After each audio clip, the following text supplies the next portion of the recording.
hello Chilka मेनामा अकय अकयम लेदा अरे inning लेदा इन इन दो अकय मस्त ले मैं अकयम लेदा ओ सठिक भावे परिचय बानी एम लेखान दो बाम बुझाव दड़ीना इनिंग लेदा रंजीत ओ आम कनम चे लगे फोन कदा चे दरकार मेना तमा आमा रोड आंजम सनाइन कान थेना ओनाते इन सला मजाक का प्लीज रंजीत फोन दोय में आ तीस आलम कोना प्लीज अलुम दो तड़ा आर नसीना रोड लेम आम ठेन दो होय तो दोनो समय मेना चेदा से आमदम बेकार गया इन ठेन दो समय बनुआ चेदा से नावा नाय बपला कना से संसार रे कामी को नेल हुआ आम की नसी हो बाम दुलड़ कदिन तेहना मी बछर ता चे चलावना आम की थोड़ा हो बाम दिसव कदिना हार आंजम कदिन से ची ब्रेकअप परे आमा बापला होई कना आम इन दिसमिया आर एम लेदा दुलड़ ओना आम सा पागला से तबाय गेर कदिया आमें बड़ाया इन दे जावायन कुड़ी गिद्रा कनी इन जावाय के हतो किछु ᱧᱮᱞ ती जखन आलांगा रिलेशन तहलेन तखन ओना दो आलादा बेपार तहलेन तखन दो आमा चाकरी टाका गाड़ी बाड़ी सनामा तहे कान तमा आर जेदिन खन ओना को माट कदा तेदिन खन आम दो मिटे बेकार कना आर जहाय बेकार उनी बेकार ठेन दो चे एमन जिनिस को ᱧᱟᱢ रिया मेना दुलड़ तो तहलेना आर दुलड़ तहन खान गी तो सोप हुआ आर आंजम में जाय ठेन टाका पैसा तहना उनको ठेन दो दुलड़ बांग तहना ओना दो आमे मने तहना इन दो बांग इन दिन मने तहना जाय ठेन टाका मेना उनी ठेन के दुलड़ मेना आर टाका बांग तहलन खान दुलड़े बगी हटावमा नुआ दुनिया रे टाका बांग तहलन खान चे के बांग हुआ आर आमेम लेदा दुलड़ दुलड़ ते होय तो मिद बार दिन गे सुकरम तहना आर टाका तहलन खान गुजु धरी सुकरम तहना नोआगी आम सला तोफात तहलेना है उनका गे अच्छा आम ले में से आम नित हो चाकरी ᱧᱟᱢ कदा है ᱧᱟᱢ कदिन भली बेतन रेना चाकरी ᱧᱟᱢ कदा ओ भागी गे चेदा आमे मने ओका थेना होयतो नित हो इन बेकार गे हिनेगा बांग बांग उनका तो बांग आमा जखन चाकरी चलायन तमा तखन आले ओड़ा हर अडी जोर जबरदस्ती ते को बापला हचो बितने घोरे दो कथा दो अलुम रुवड़ा चेदा से हिन बुझ केदा आम ठेन दो टाका गी सब आर बांखान 4 बछर रेना रिलेशन दो मिद दिन रे दो बाम तोपा किया आर इनके तला डहार रे दो बाम बगी टुवइन किया आम जहां मने रिया ओनागे मने ना इन दो ओनाते दो चे बां चिकती अवश्य ठीक अच्छा आम मिटेन सारी कथाम लया चे कथा आम जाय साम बापलाव कान माने आम जावाय उनी की इनकन हो बेसी दुलड़ाम तहना ची चिकायना थीर कान दो ची हवाम ले है दुलड़ाइन तहना तो आम खुना हो बढ़ती दुलड़ाइन तहना बुझ दड़ी दिन अच्छा ठीक गया दोहय दा तबे भलीम तहना नितारा जमाना रे दो टाका छाड़ा चे के बांग हुआ आर तखन मा आमा चाकरी बांग तहे कना ओड़ा रे जुदीम ले किया ताहले आलांगा सगै तीस बाको मनाव किया इनते ओड़ा ओड़ा खुशी तेगिन बापलायना आम इनके अडी एड़ा कथाम लई दिन्या आम जावाय दुलड़ाम तहना बट इन लेका दो बाय दुलड़ाम तहना इन लेका दो बाय कियाराम तहना आर आमेम लईदा इन सुकरी गी हिने냐 ओना आंजम कते इन अडी रस्कन बुझ केदा आर नोंका गी सुकरे तहन में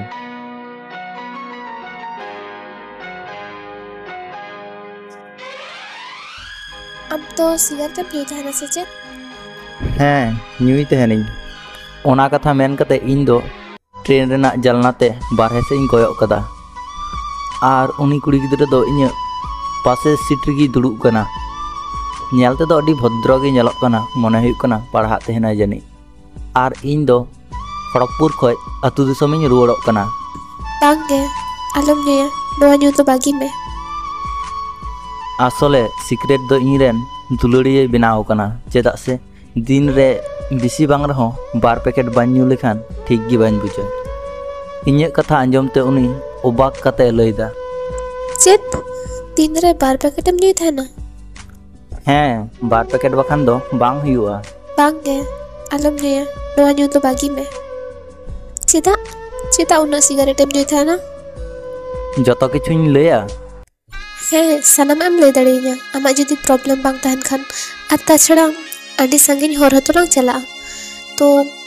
ᱜᱟᱞᱢᱟᱨᱟᱣ ᱛᱮᱞᱟᱝ ᱪᱟᱞᱟᱜᱼᱟ ᱛᱟᱦᱚᱞᱮ ᱵᱩᱡᱷᱟᱹᱣ ᱵᱟᱞᱟᱝ ᱫᱟᱲᱮᱭᱟᱜᱼᱟ ᱛᱤᱨᱮᱞᱟᱝ ᱥᱮᱴᱮᱨ ᱜᱚᱫ ᱠᱮᱫᱟ ᱟᱥᱚᱞᱮ ᱤᱧ ᱢᱤᱫ ᱦᱚᱲ ᱫᱚᱢᱮ ᱠᱩᱥᱤᱭᱤᱧ ᱠᱟᱱ ᱛᱟᱦᱮᱱᱟ ᱟᱨ ᱩᱱᱤ ᱞᱟᱹᱭ ᱞᱮᱫᱟ ᱟᱞᱟᱝ ᱢᱤᱫ ᱥᱚᱸᱜᱮ ᱛᱮ ᱥᱚᱝᱥᱟᱨ ᱞᱟᱝ ᱵᱮᱱᱟᱣᱟ ᱟᱨ ᱦᱮᱸ ᱞᱟᱹᱭ ᱢᱮ ᱛᱟᱨᱯᱚᱨᱮ ᱱᱚᱣᱟ ᱠᱚ ᱠᱟᱛᱷᱟ ᱞᱟᱹᱭ ᱠᱟᱛᱮ ᱞᱟᱵᱷ ᱵᱟᱹᱱᱩᱜᱼᱟ ᱞᱟᱹᱭ ᱢᱮ ᱚᱠᱟᱛᱮᱢ ᱪᱟᱞᱟᱜᱼᱟ ᱵᱟᱸᱠᱩᱲᱟ ᱥᱮ ᱟদ্রা ᱟদ্রাᱧ ᱪᱟᱞᱟᱜᱼᱟ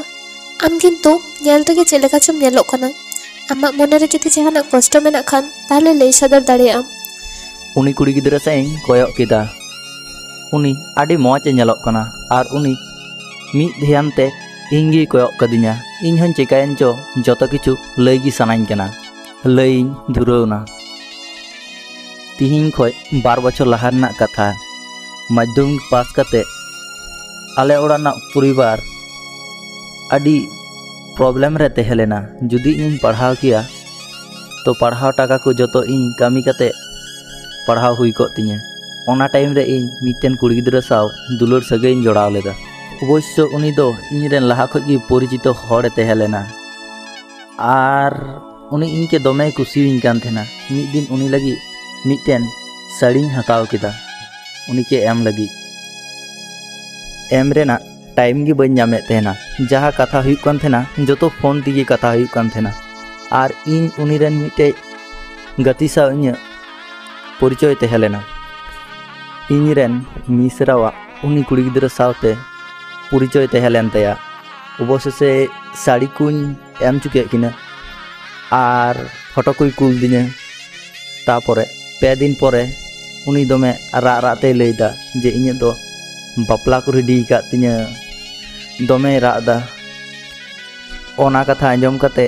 ইᱧ মনে রাপু এন তিᱧa ইᱧ বহ চিক গি বাই কামিদা পাগলা হড় লেকাñ বুঝদা আর আলিᱧᱟ সম্পর্ক যদি আলে ওড়াগ রেñ লইয়া আলে ওড়াগ রᱮᱱᱟᱜ পরিস্থিতি নিতো উনাগ ᱜᱮ খারাপ গᱮᱭᱟ আর চিñ বেনা আর নতে ইᱧᱨᱮᱱ মিসরাও হᱚᱸ বাপলা সময় তিᱭᱟᱹᱜ ᱠᱟᱱᱟ আর নতে কামি কো বাচুआ ᱤᱧ আয়ো হᱚᱸ ᱨᱩᱣᱟᱹᱜ ᱠᱟᱱᱟᱭ ᱤᱧ বাবা সেরকম ᱫᱚ বাই কামি দাঁড়িয়ে ᱛᱟᱦᱮᱱᱟ যত চাপ ওড়াগ ᱨᱮᱱᱟᱜ ᱡᱟᱦᱟᱸ ᱛᱤᱱᱟᱹᱜ ᱥᱟᱱᱟᱢ ᱡᱚᱛᱚ ᱤᱧ ᱪᱮᱛᱟᱱ ᱨᱮ ᱧᱩᱨᱱᱟ ᱟᱹᱞᱤᱧᱟᱜ ᱵᱟᱯᱞᱟ ᱠᱟᱛᱷᱟ ᱞᱟᱹᱭ ᱞᱟᱹᱜᱤᱫ ᱚᱲᱟᱜ ᱨᱮ ᱤᱧᱟᱹᱜ ᱥᱟᱦᱚᱥ ᱜᱮ ᱵᱟᱝ ᱦᱩᱭᱩᱜ ᱠᱟᱱ ᱛᱤᱧᱟᱹ আর তখন অর্চনায় লইদা ᱤᱧ ᱫᱚ ᱚᱱᱟ ᱠᱚᱫᱚ ᱵᱟᱹᱧ ᱵᱟᱲᱟᱭᱟ ᱟᱢᱟᱜ ᱴᱟᱠᱟ ᱢᱮᱱᱟᱜ ᱛᱟᱢᱟ ᱥᱮ ᱵᱟᱹᱱᱩᱜ ᱛᱟᱢᱟ ᱚᱲᱟᱜ ᱵᱷᱟᱲᱟ ᱢᱮᱱᱟᱜ ᱛᱟᱢᱟ ᱥᱮ ᱵᱟᱹᱱᱩᱜ ᱛᱟᱢᱟ ᱤᱧ ᱵᱩᱥᱟᱹᱜ ᱚᱲᱟᱜ ᱨᱮᱦᱚᱸᱧ ᱛᱟᱦᱮᱱᱟ ᱩᱱᱤᱭᱟᱜ ᱠᱟᱛᱷᱟ ᱟᱸᱡᱚᱢ ᱛᱮ ᱤᱧᱟᱹᱜ ᱢᱮᱫ ᱠᱷᱚᱱ ᱢᱮᱫ ᱫᱟᱜ ᱡᱚᱨᱚᱭᱮᱱ ᱛᱤᱧᱟᱹ ᱤᱧ ᱡᱟᱦᱟᱸ ᱛᱤᱱᱟᱹᱜ ᱩᱱᱤকে ᱵᱟᱹᱧ ᱫᱩᱞᱟᱹᱲᱟᱭ ᱠᱟᱱ ᱛᱟᱦᱮᱱᱟ ᱚᱱᱟ ᱠᱷᱚᱱ ᱦᱚᱸ ᱵᱮᱥᱤ ᱩᱱᱤ ᱤᱧᱮ ᱫᱩᱞᱟᱹᱲᱤᱧ ᱠᱟᱱ ᱛᱟᱦᱮᱱᱟ আর ᱤᱧ ᱩᱱᱤ ᱡᱟᱦᱟᱸ ᱞᱮᱠᱟ ᱠᱟᱛᱮ ᱠᱚᱥᱴᱚ ᱢᱚᱥᱴᱚ ᱵᱩᱡᱷᱟᱹᱣ ᱠᱟᱛᱮ ᱩᱱᱤ ᱠᱚᱲᱟ ᱥᱟᱶ ᱵᱟᱯᱞᱟ ᱞᱟᱹᱜᱤᱫ ᱤᱧ ᱨᱟজি ᱦᱚᱪᱚ ᱠᱮᱫᱮᱭᱟ উনি বাপলা কাতে ইᱧ উনি সাও যত রকমাᱜ যোগাযোগিᱧ বন্ধ কেদা চেদাগ সে যোগাযোগ যদি বাᱹᱧ বন্ধ কেয়া তো উনকিনাᱜ সংসার রে ঝগড়া ঝামেলা হুই কোয়া ওনা খাতির তে আতু দিসᱚᱢ ᱠᱷᱚᱡ ᱦᱚᱸ ᱤᱧ ᱟᱹᱰᱤ ᱥᱟᱺᱜᱤᱧ ᱛᱮ ᱠᱟᱹᱢᱤᱧ ᱦᱮᱡ ᱮᱱᱟ ᱡᱟᱱᱞᱟ ᱥᱮᱫ ᱠᱚᱭᱚᱜ ᱠᱟᱛᱮ ᱡᱚᱛᱚ ᱠᱤᱪᱷᱩᱧ ᱞᱟᱹᱭᱮᱫ ᱛᱟᱦᱮᱱᱟ ᱛᱚᱠᱷᱚᱱ ᱜᱮ ᱦᱚᱴᱟᱛ ᱤᱧᱟᱹᱜ ᱢᱮᱫ ᱠᱷᱚᱱ ᱢᱮᱫ ᱫᱟᱜ ᱡᱚᱨᱚᱭᱮᱱ ᱛᱤᱧᱟᱹ ᱠᱟᱛᱷᱟ ᱠᱚ ᱞᱟᱹᱭ ᱯᱩᱨᱟᱹᱣ ᱠᱟᱛᱮ ᱧᱮᱞᱮ ᱠᱟᱱᱟ ᱤᱧᱟᱹᱜ ᱥᱟᱱᱟᱢᱟᱜ ᱨᱮᱠᱚᱨᱰ ᱠᱟᱛᱮ ᱫᱚᱦᱚ ᱠᱮᱫᱟ ᱤᱧᱤᱧ ᱢᱮᱛᱟᱭ ᱠᱟᱱᱟ ᱪᱮᱫᱟᱜ ᱮᱢ ᱨᱮᱠᱚᱨᱰ ᱠᱮᱫᱟ ᱟᱨ ᱱᱚᱣᱟ ᱫᱚᱢ ᱪᱤᱠᱟᱹᱭᱟ ᱡᱟᱦᱟᱸ ᱞᱮᱠᱟ ᱫᱚ ᱵᱟᱹᱧ ᱡᱟᱦᱟᱸ ᱞᱮᱠᱟᱭᱟ ᱛᱟᱣᱤᱧ ᱨᱮᱠᱚᱨᱰ ᱫᱚᱦᱚ ᱠᱟᱫᱟ ᱳ ᱟᱪᱪᱷᱟ ᱟᱪᱪᱷᱟ ᱱᱚᱣᱟ ᱟᱢᱟᱜ ᱥᱴᱳরি ᱤᱭᱩᱴᱤᱭᱩᱵᱽ ᱠᱚᱨᱮᱧ ᱟᱲᱟᱜ ᱫᱟᱲᱮᱭᱟᱜᱼᱟ ᱛᱩᱸᱵᱩᱜ ᱠᱟᱛᱮ ᱜᱤᱧ ᱢᱮᱛᱟ ᱫᱮᱭᱟ ᱦᱮᱸ ᱟᱲᱟᱜ ᱫᱟᱲᱮᱭᱟᱜ ᱟᱢ ᱜᱟᱞᱢᱟᱨᱟᱣ ᱛᱮ ᱟᱫᱽᱨᱟ ᱥᱴᱮᱥᱚᱱ ᱜᱮᱞᱤᱧ ᱦᱮᱡ ᱮᱱᱟ ᱟᱨ ᱡᱚᱠᱷᱚᱱ ᱵᱤᱫᱟᱹᱭᱤᱧ ᱮᱢᱟᱭ ᱠᱟᱱᱟ ᱛᱚᱠᱷᱚᱱ আরে উনিয়াᱜ ᱧᱩᱛᱩᱢ ᱢᱟ ᱵᱟᱲᱟᱭ ᱵᱟᱝ ᱦᱩᱭ ᱞᱮᱱ ᱟᱢᱟᱜ ᱧᱩᱛᱩᱢ ᱫᱚ ᱪᱮᱫ ᱤᱧᱟᱹᱜ ᱧᱩᱛᱩᱢ ᱫᱚ ᱚᱱᱩᱥᱠᱟ ᱤᱧᱟᱹᱜ ᱧᱩᱛᱩᱢ ᱫᱚ ᱨᱚᱧᱡᱤᱛ ᱚᱲᱟᱜ ᱨᱮ ᱦᱮᱡ ᱠᱟᱛᱮ ᱜᱤᱛᱤᱡ ᱠᱟᱱ ᱛᱟᱦᱮᱱᱟ ᱛᱚᱠᱷᱚᱱ ᱵᱟᱡᱟᱜ ᱠᱟᱱᱟ ᱯᱨᱟᱭ 11টা ᱜᱟᱱ তখন অনুষ্কা ᱧᱩᱛᱩᱢᱟᱱ তে মিটে ফ্রেন্ড রিকোয়েস্ট হেᱡ ᱮᱱᱟ ওনারে ডিপি রে ফটোᱭ ᱛᱟᱦᱮᱸ ᱞᱮᱱᱟ ᱢᱤᱫᱴᱮᱡ ᱯᱩᱛᱩᱨᱮᱱ ᱥᱟᱶᱛᱮ ᱢᱤᱫᱴᱮᱱ ᱢᱮᱥᱮᱡ ᱦᱮᱡ ᱮᱱᱟ ᱟᱨᱮ ᱤᱧ ᱠᱟᱹᱱᱟᱹᱧ ᱡᱟᱦᱟᱸᱭ ᱟᱞᱟᱝ ᱢᱤᱫ ᱥᱟᱶᱛᱮ ᱴᱨᱮᱱ ᱛᱮᱞᱟᱝ ᱦᱮᱡ ᱮᱱᱟ ᱯᱷᱨᱮন্ড রিকোয়েস্ট ᱮᱠᱥᱮᱯᱴ ᱢᱮ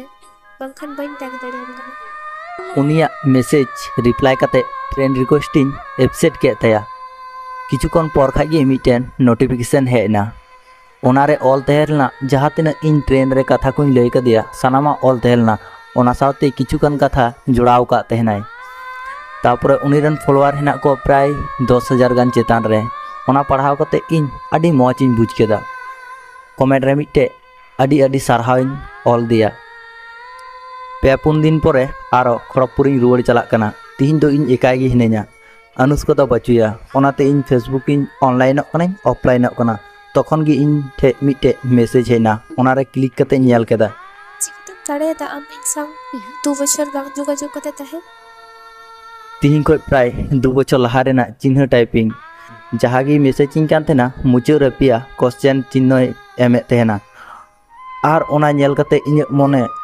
ᱟᱹᱰᱤ ᱠᱚᱥᱴᱚᱧ ᱵᱩᱡᱽ ᱠᱮᱫᱟ ᱠᱚᱥᱴᱚᱢᱚᱥᱴᱚᱧ ᱴᱟᱭᱯᱤᱝ ᱤᱫᱤᱭᱟ ᱤᱱᱟᱹ ᱯᱚᱨᱮ ᱠᱷᱟᱱ ᱜᱮ ᱟᱨᱚ ᱢᱤᱫᱴᱮᱡ SMS ᱦᱮᱡ ᱮᱱᱟ ᱢᱤᱛᱟᱹᱧ ᱠᱟᱱᱟᱭ ᱱᱟᱢᱵᱟᱨ ᱫᱮᱱ ᱱᱟᱢᱵᱟᱨᱤᱧ ᱮᱢᱟ ᱫᱮᱭᱟ ᱟᱨ ᱠᱤᱪᱷᱩᱠᱷᱚᱱ ᱯᱚᱨ ᱠᱷᱟᱡ ᱜᱮ ᱠᱚᱞ ᱫᱤᱧᱟᱹ ᱟᱨ ᱫᱚᱢᱮ ᱨᱟᱜ ᱮᱫᱟ